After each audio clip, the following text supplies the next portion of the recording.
Car accidents, cancer, death. That stuff won't happen to me. It only happens to other people. Well, that's not how it works. That stuff happens to everyone. This is not a story about me losing a close friend. It's the truth about underage drinking. It only takes one time, one slip. So I want to tell you, you're not indestructible.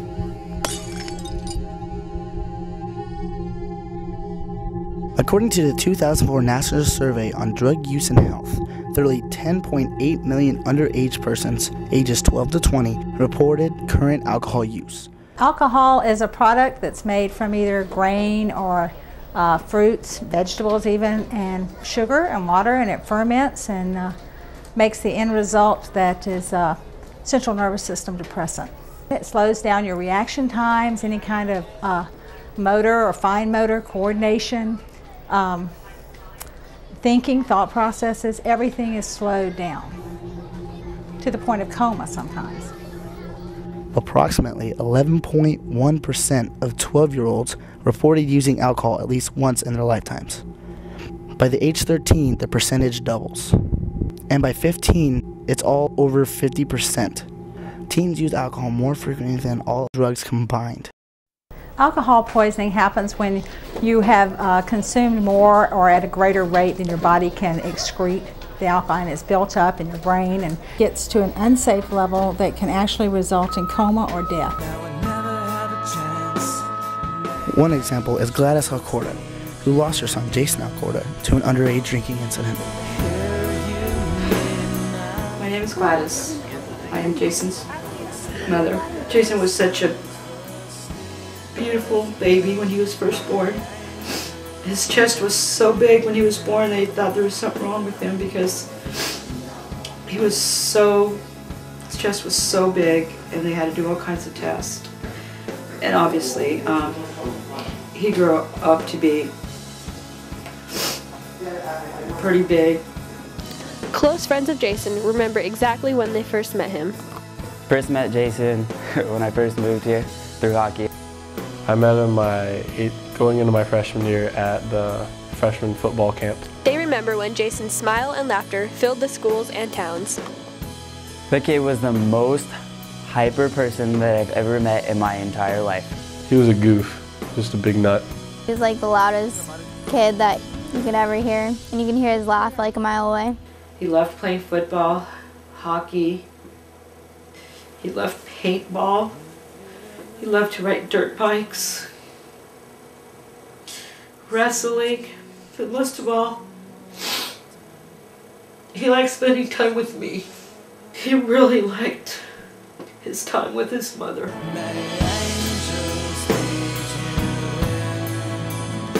His friends talk about how they heard the devastating news on Jason's death. I was actually working, and Kailani called me. And at first I didn't want to believe her because, you know, nothing can happen to Jay. He was like indestructible. But then she told me it was real, and I didn't know what to think. I was sleeping, and it was a horrible way to wake up. First I thought it was a joke. And the level isn't so much important when you consider the fact that one drink, and maybe you're not used to it or whatever, or it has something else in it, and you pass out, you fall asleep on your back, and it makes you sick, and you throw up, and you choke on that vomit, and you die. Jason's death strongly impacted the lives of his friends and family. It impacted my life a lot because, as we all know, we were all really good friends with Jason, and him not being here, it's just like a part of you is missing. It's just like unforgettable. Like, it's always in the back of my mind everywhere I go. I miss Jason. I miss him coming home and saying, "Hey Mom, I'm home." And all his friends behind him. He was always with friends. They were always together. That's why I understand this one time I don't know what happened. This one time, it only took one time for us to lose my precious son. The average age for a kid to start drinking is at the age of 12. For a teenage body, any amount of alcohol is too much. So what exactly is the motive that drives teens to go out and party? My big thing was for parties or just hanging out with our friends. That's the main reason. To have fun. Drinking is like kind of sort of on your mind, but like when you're having fun you really don't know what's going on, and it just happens, and sometimes you can't control yourself. I never really drank before, but like now that I was getting older and everyone started to drink, you know, before his death, I was just kind of like, you know, maybe it's not so bad. And once that happened, it was just dead stop to everything. Just maybe not even want to try anything, and it made me look at people different. Just to go hang out with friends and have some fun. After such a tragedy, these teens have gotten a new perspective on underage drinking. For me, it was more like I had to take a leadership role, like to make sure that everyone was fine, everyone that was drinking wasn't driving. Wow, this could happen to anybody. This could happen to me. I mean, it just takes a little bit of alcohol to ruin your life.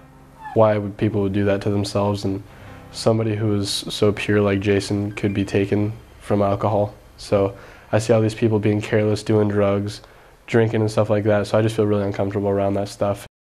The Pacific Institute of Research and Evaluation had conducted a study that showed about 3,500 deaths per year are caused by drinking under the age of 21. Roughly 300 odd deaths are caused by alcohol overdoses. So was that one night of fun really worth the risk?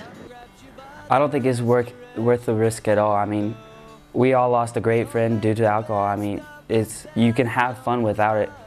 Not in the least bit.